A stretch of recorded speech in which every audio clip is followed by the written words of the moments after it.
नमस्कार, मी आकांक्षा MCN न्यूजच्या जालना बातमीपत्रामध्ये तुमचं स्वागत करते।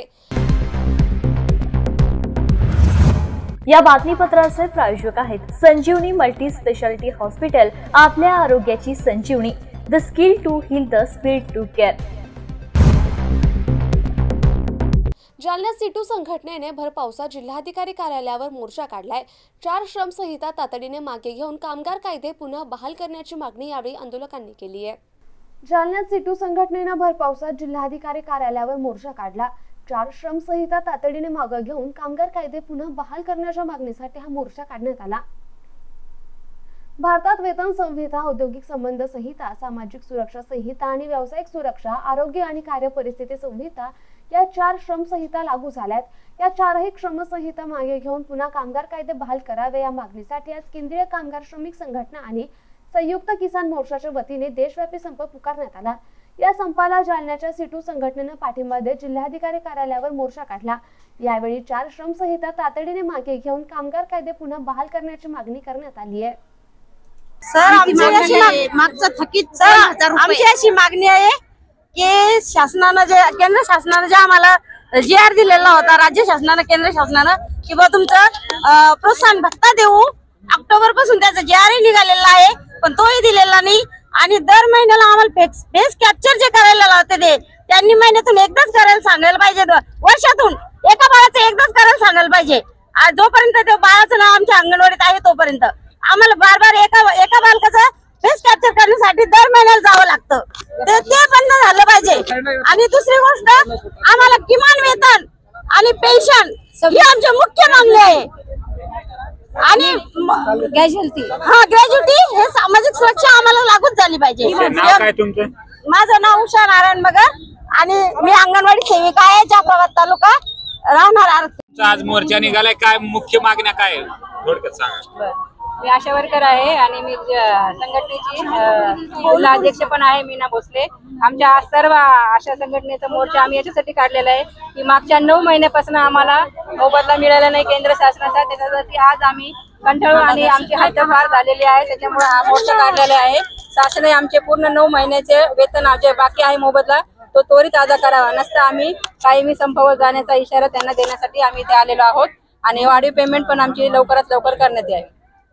सुधारित राष्ट्रीय निवृत्ती वेतन योजनेची अंमलबजावणी करण्याबाबतची अधिसूचना तात्काळ जारी करण्याची मागणी जालन्यात राज्य सरकारी कर्मचारी मध्यवर्ती संघटनेने केली आहे। संघटनेने यावेळी जिल्हाधिकारी कार्यालयासमोर निदर्शने देखील केली आहे। जालन्यात राज्य सरकारी कर्मचारी मध्यवर्ती संघटनेने निदर्शने केली आहे। जिल्हाधिकारी कार्यालयासमोर ही निदर्शने करण्यात आली। सुधारित राष्ट्रीय निवृत्ती वेतन योजनेची अंमलबजावणी करण्याबाबतची अधिसूचना तात्काळ जारी करण्याच्या मागणीसाठी ही निदर्शने करण्यात आली। राज्य सरकारने जुनी पेन्शन योजना, शिक्षण विभाग, आरोग्य विभाग तसेच इतर आर्थिक आणि सेवा विषयक प्रश्नांबाबत दिलेली आश्वासने अद्याप पूर्ण केली नाहीत। त्यामुळे केंद्र सरकारच्या विरोधात सरकारी कर्मचाऱ्यांनी आज देशव्यापी संप पुकारलाय। या संपाला पाठिंबा देत जालना जिल्ह्यातील राज्य सरकारी कर्मचारी मध्यवर्ती संघटनेने जिल्हाधिकारी कार्यालयासमोर निदर्शने केली आहे। यावेळी सुधारित राष्ट्रीय निवृत्ती वेतन योजनेची अंमलबजावणी करण्याबाबतची अधिसूचना तात्काळ जारी करण्याची मागणी करण्यात आली आहे। केंद्रातील 11 कामगार संघटना ज्या आहेत ते त्यांच्या विविध मागण्यासाठी त्यांनी देशभरात संप आयोजित केलेला होता। त्याच्यासाठी आज महाराष्ट्र राज्यामध्ये सर्व कर्मचारी संघटना ज्या आहेत त्यांची एकजूट आहे, समन्वय समिती आहे, त्यांच्या निमंत्रकाने अशी मीटिंग घेऊन सगळ्यांनी ठरवलं की सर्व ज्या मागण्या आहेत कामगार संघटनेच्या त्यांना पाठिंबा दर्शवण्यासाठी महाराष्ट्रामध्ये राज्यभर असणाऱ्या शिक्षक, शिक्षकेतर कर्मचारी, राज्य सरकारी कर्मचारी, जिल्हा परिषद कर्मचारी सर्वांनी आजच्या या मोर्चामध्ये त्यांच्या संपाला सहभाग देण्यासाठी आज हल्लाबोल आंदोलन करायचं ठरलं होतं आणि हे आंदोलन दुपारी जेवणाच्या सुट्टीमध्ये ठेवलेलं होतं। म्हणून त्या अनुषंगाने आज जालना जिल्ह्यातील सर्व कर्मचारी संघटना या ठिकाणी एकत्र येऊन आज माननीय जिल्हाधिकारी महोदय यांना निवेदन दिलेले आहे आणि त्यांच्यासोबतच जसं राष्ट्रीय निवृत्ती वेतन कायदा शासनाने मंजूर केला पण त्याची अधिसूचना अजून केंद्र सरकारने काढलेली नाही। त्यांनी कामगार कायदे रद्द करण्याच्या संदर्भात 4 कायदे तयार केलेले आहेत, ते रद्द करण्याची मागणी आहे। सेवानिवृत्तीचं वय 60 वर्ष करा, अशा अनेक प्रकारच्या 20 मागण्यांची सनद आम्ही आज शासनाकडे, राज्य शासनाच्या वतीने केंद्राकडे पाठवलेली आहे आणि या विषयावर सर्व कर्मचारी बांधव सगळ्या पद्धतीनं आता जन आंदोलनामध्ये उतरण्याच्या तयारीत आहेत। ही एक त्याची सुरुवात आहे। जर या राज्य सरकारी कर्मचाऱ्यांच्या आंदोलनाला शासनाने पाठिंबा किंवा त्यांचे प्रश्न नाही सोडवले तर यापुढे अजून आक्रमक होऊन देशव्यापी संपाची तयारी आता कर्मचारी संघटना करीत आहेत। या आंदोलनामध्ये किती साधारण कर्मचारी सहभागी झाले? या जिल्ह्यामध्ये जवळपास केंद्र सरकारी आणि राज्य सरकारी मिळून सर्व प्रकारचे म्हणजे जवळपास 25,000 पेक्षा जास्त कर्मचारी आज या आंदोलनामध्ये सहभागी झालेले आहेत. आपलं नाव? प्रवीण पवार, जिल्हा परिषद कर्मचारी, विभागीय उपाध्यक्ष, महाराष्ट्र राज्य. राज्य सरकारी कामगार विरोधी 4 श्रम संहिता रद्द करा आणि इतर कामगारांच्या विविध मागण्यांसंदर्भात केंद्रीय कामगार संघटनेच्या संयुक्त मंच वतीने पुकारण्यात आलेल्या देशव्यापी बंद आणि धरणे आंदोलनास जालन्यात कामगारांचा मोठा प्रतिसाद मिळाला. जिल्हा परिषद कार्यालयावर हे आंदोलन करण्यात आलं. संपूर्ण देशामध्ये आज रोजी बंद पुकारण्यात आला असून सर्व 8 कर्मचारी संघटना मिळून यामध्ये केंद्रीय संघटना एकत्र येऊन मोदी सरकार आणि फडणवीस सरकार यांचे जे काही कामगार विरोधी धोरण आहे त्या विरोधात सर्व कामगार संघटना एकत्र येऊन आज संपूर्ण भारतामध्ये बंद पुकारण्यात आलाय. या बंदमध्ये सर्व कारखाने बंद आहेत, सर्व अंगणवाड्या बंद आहेत, सर्व आशा वर्कर्स या बंदमध्ये सहभागी झाल्यात, सर्व कर्मचारी संपावर आहेत. महापालिका प्रशासनातील सर्व वाहन चालक, घंटागाडी वाहक, चालक, स्वच्छता कर्मचारी संपूर्णतः या बंदमध्ये सहभागी झालेत. कामगारांच्या ज्वलंत मागण्यांसंदर्भात आज रोजी बंद पुकारून मोर्चा काढण्यात आला असून धरणे आंदोलन करण्यात येत असून संपूर्ण देशात हा कामगार संघटनेच्या वतीने सरकारच्या विरोधात बंद पुकारण्यात आला असल्याची माहिती ज्येष्ठ कामगार नेते कॉम्रेड अण्णा सावंत यांनी दिली. या कामगार विरोधी धोरणाच्या संदर्भात पुकारण्यात आलेल्या बंद आणि मोर्चे धरणे आंदोलनाप्रसंगी comrade Anna Sawant, comrade Madhukar Mogle, comrade Maruti Khandare, comrade Sunanda Tidke, comrade Sarita Sharma, comrade Anil Misal, comrade Harishchandra Lokhande, comrade Meera Borade, comrade Santosh Patole, comrade Kanchan Wahule, comrade Kalpana Misal, comrade Deepa Ragade, comrade Sanjay Khandagale, comrade Babasaheb Patole आदींची प्रामुख्याने पूर्ण देशामध्येच आज संप आहे. सर्व 8 कर्मचारी संघटना जे केंद्रीय संघटना आहेत त्या एकत्र येऊन मोदी सरकार आणि फडणवीस सरकारचे जे कामगार विरोधी धोरण आहे याच्या विरोधात सर्व कामगार संघटना एकत्र येऊन आज पूर्ण भारतामध्ये बंद केलेला आहे. कारखाने बंद आहेत, अंगणवाडीचं सर्व बंद आहे, आशा बंद आहेत, कर्मचाऱ्याचा सर्व संपावर आहेत आणि आपली नगरपालिका महानगरपालिका आहे ते सुद्धा कर्मचारी पूर्ण संपावर आहेत. आज सफाई विभाग पूर्ण बंद आहे, कारण सफाई विभागामध्ये जे कंत्राटी कामगार काम करतात त्यांना साधे किमान वेतन मिळत नाही, प्रॉव्हिडंट फंड कपात होत नाही, त्यांचा पगार बँकेतून सुद्धा कपात होत नाही, बँकेतून होत नाही. म्हणून ह्या सर्व त्यांच्या मागण्याच्या संदर्भात त्यांच्या ज्वलंत मागण्या आहेत. या मागण्याच्या संदर्भात आम्ही ते मोर्चा काढलेला आहे, निदर्शने केलेली आहेत आणि आम्ही कलेक्टरला निवेदन देऊन आम्ही त्यांना विनंती करणार आहोत की नगरपालिकेतले जे कंत्राटी कामगार आहेत त्यांना कमीत कमी किमान वेतन द्या, त्यांचा प्रॉव्हिडंट फंड कपात करा आणि त्यांना बँकेतून पगार द्या. या मागणीसाठी आज आम्ही संप केलेला आहे. येवता शिवारातील वहिवाटीचा बंद रस्ता खुला करण्यासाठी शाळकरी विद्यार्थी आणि शेतकऱ्यांनी मंगळवारी जाफराबाद येथील तहसील कार्यालयासमोर बेमुदत आमरण उपोषण सुरू केलं. अखेर त्यांच्या या आंदोलनाची दखल तहसीलदार सारिका भगत यांना घ्यावी लागली.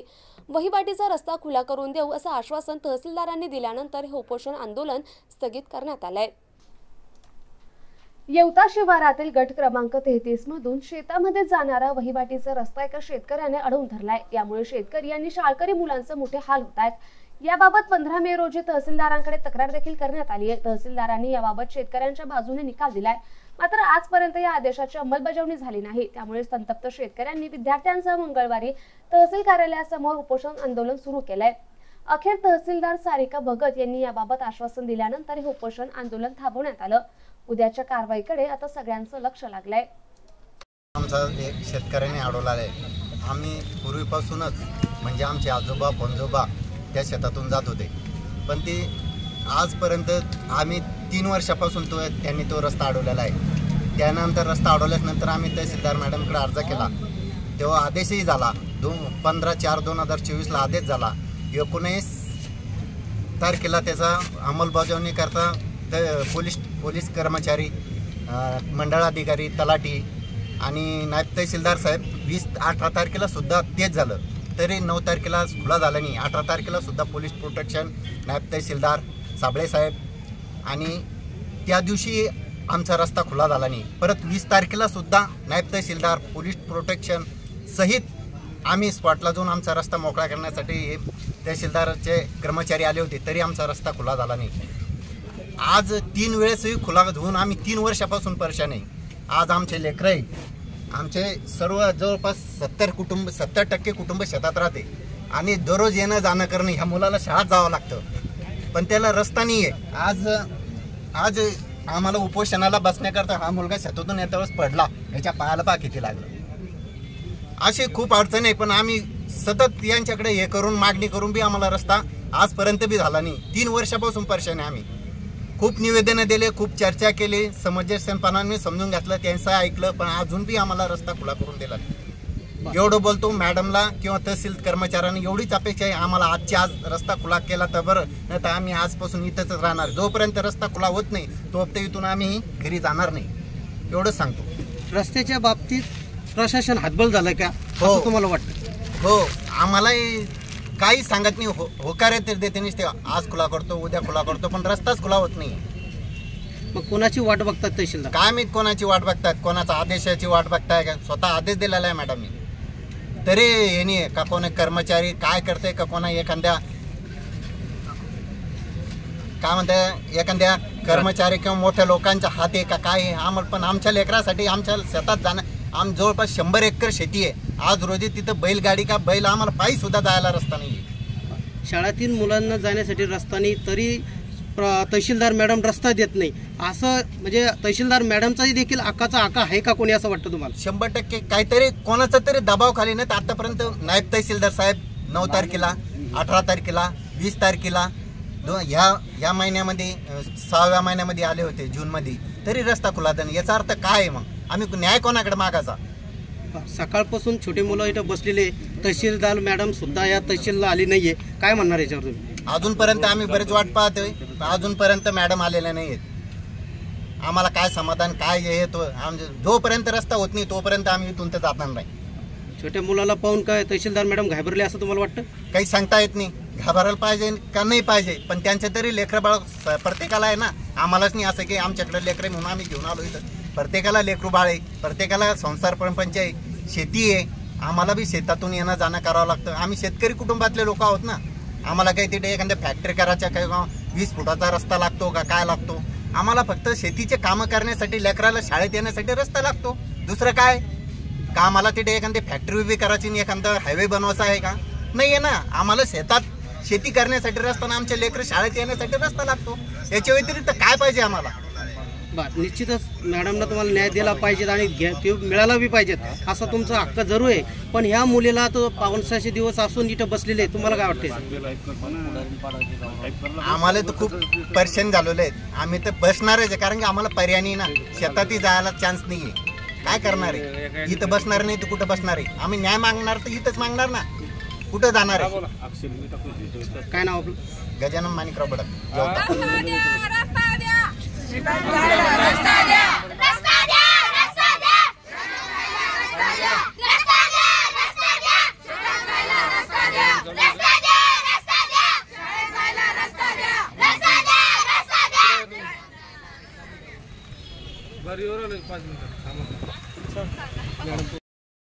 हे बातमीपत्र इथेच संपलं. पुन्हा भेटूया पुढील बातमीपत्रात. तोपर्यंत पाहत रहा MCN न्यूज. नमस्कार.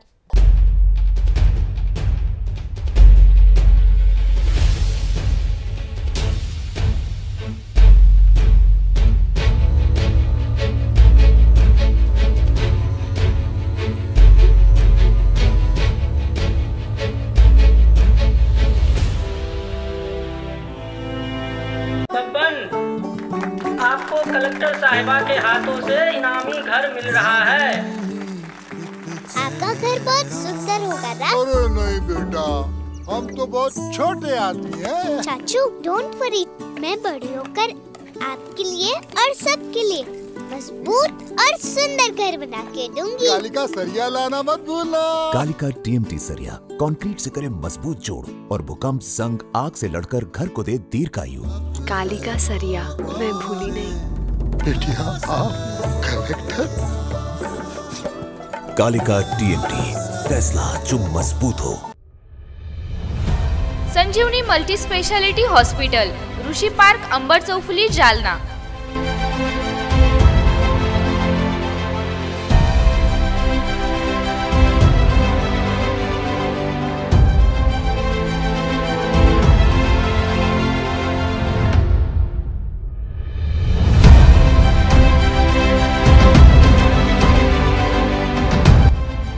महात्मा ज्योतिबा फुले जन आरोग्य योजना आणि प्रधानमंत्री जन आरोग्य आयुष्मान भारत योजना उपलब्ध।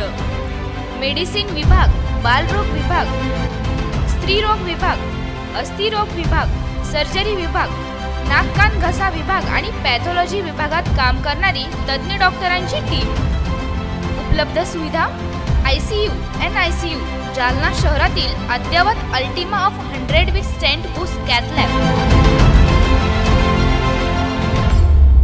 मॉड्युलर ऑपरेशन थिएटर, डायलिसिस विभाग, cardiac care unit CCU, angiography सुविधा, एंजिओप्लास्टी सुविधा, 24 तास अत्यावश्यक सेवा आणि कार्डियक ॲम्ब्युलन्स उपलब्ध. महाराष्ट्र पोलीस कुटुंब आरोग्य योजनेसह सर्व आरोग्य विमा कंपन्यांचे कॅशलेस उपचार. संजीवनी मल्टी स्पेशालिटी हॉस्पिटल, आपल्या आरोग्याची संजीवनी.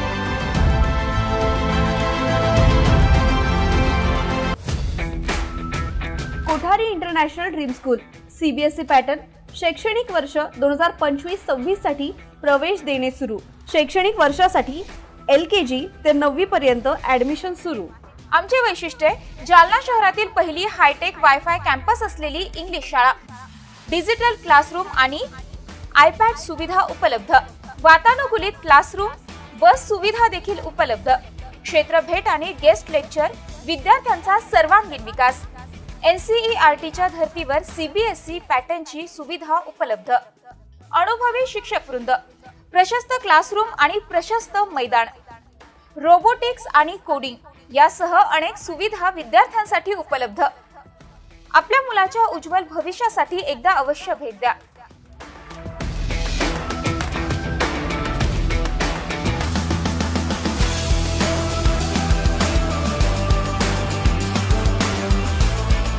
Kothari international dream school, JES महाविद्यालयाजवळ, देऊळगाव राजा रोड, जालना. संपर्क 9673236007 किंवा 9067791007.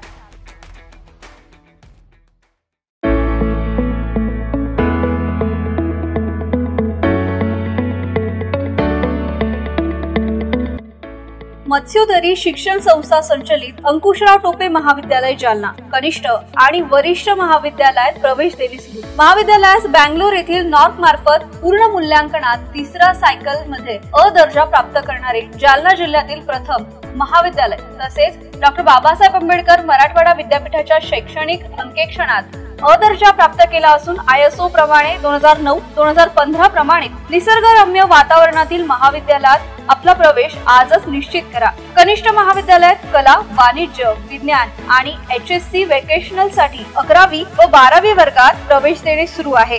विज्ञान शाखेसाठी क्रॉप सायन्स, इलेक्ट्रॉनिक विषयांची विशेष उपलब्धता. 11वी आणि 12वी साठी व्यवसायाभिमुख courses, accounting, financial and office management, marketing and retail management, logistic material management यासाठी विशेष प्रवेश देणे सुरू. वरिष्ठ महाविद्यालयात BA, BCom, BSc, BCA या वर्गातून नवीन शैक्षणिक धोरणानुसार प्रवेश देणे सुरू आहेत. BA प्रथम वर्षात प्रवेशासाठी आपल्याकडे अनेक विषय उपलब्ध आहेत, जसे की मराठी, हिंदी, इंग्रजी, उर्दू, भूगोल, मानसशास्त्र, इतिहास, समाजशास्त्र, राज्यशास्त्र, लोकप्रशासन आणि अर्थशास्त्र या सर्व विषयांची उपलब्धता. पदव्युत्तर विभाग MA यासाठी उपलब्ध विषय आहेत मराठी, हिंदी, इंग्रजी, भूगोल, इतिहास, मानसशास्त्र, अर्थशास्त्र, समाजशास्त्र, राज्यशास्त्र, लोकप्रशासन. MCom, MSc संगणक शास्त्रामध्ये प्रवेश देणे सुरू आहे. PhD साठी उपलब्ध संशोधन केंद्र, संशोधन विषय इंग्रजी, भूगोल, मानसशास्त्र, इतिहास, समाजशास्त्र, मराठी, हिंदी, वाणिज्य, लोकप्रशासन, अर्थशास्त्र. विद्यार्थ्यांच्या व्यक्तिमत्व विकासासाठी महाविद्यालयातर्फे विशेष प्रयत्न. क्रीडापटूसाठी भव्य क्रीडा सुविधा. संगणकीकृत ग्रंथालय. मुलींसाठी स्वतंत्र वसतिगृहाची व्यवस्था. आमचा पत्ता मोतीबाग रेल्वे ओव्हरब्रिज जवळ, जुना जालना. प्रवेश माहितीसाठी संपर्क उपप्राचार्य डॉक्टर संजय पाटील 8275515652. उपप्राचार्य प्राध्यापक पांडुरंग खोजे 9421688568. प्राचार्य डॉक्टर दादासाहेब गजहंस 8788119761. अंकुशराव टोपे महाविद्यालय जालना. प्रवेशासाठी आजच संपर्क करा.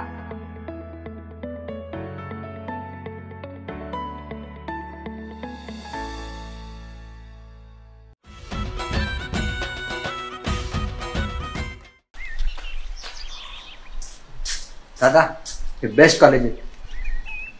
पण आम्ही तर आजोबांच्या काळापासून एकाच कॉलेजमध्ये शिकतो. पण दादा या कॉलेजमध्ये ऑलराऊंड डेव्हलपमेंट होते. बाबा त्या लंडनच्या कंपनीला नकार कळवला बरं का मी. आणि तुझ्या आर्चरीचं काय झालं? बाबा पुढच्या महिन्यात तुमचा मुलगा नॅशनल खेळणार आहे. पण तुमचं नेमकं कॉलेज कोणतं? JES college Jalna. Trust matters since 6 decades. JES college Jalna.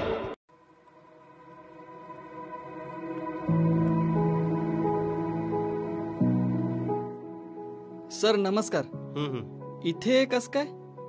हेच ते कॉलेज जिथे माझं स्वप्न पूर्ण झालंय.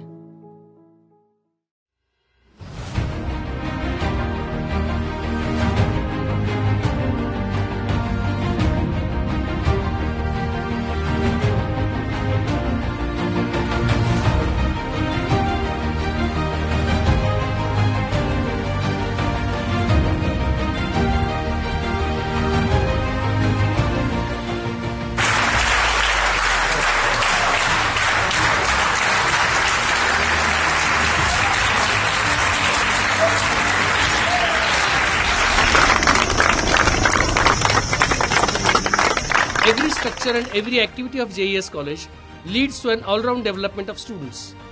An esteemed heritage of institutions in Jalna offers education for classes 11th and 12th with arts, science, commerce and MCVC with special emphasis on bifocal courses. Additionally, institution also provide UG program in BA, BSc, BCom and BCA as well. PG program in MA, MSc and MCom align with NEP 2020. It's a legacy of excellence and bright career.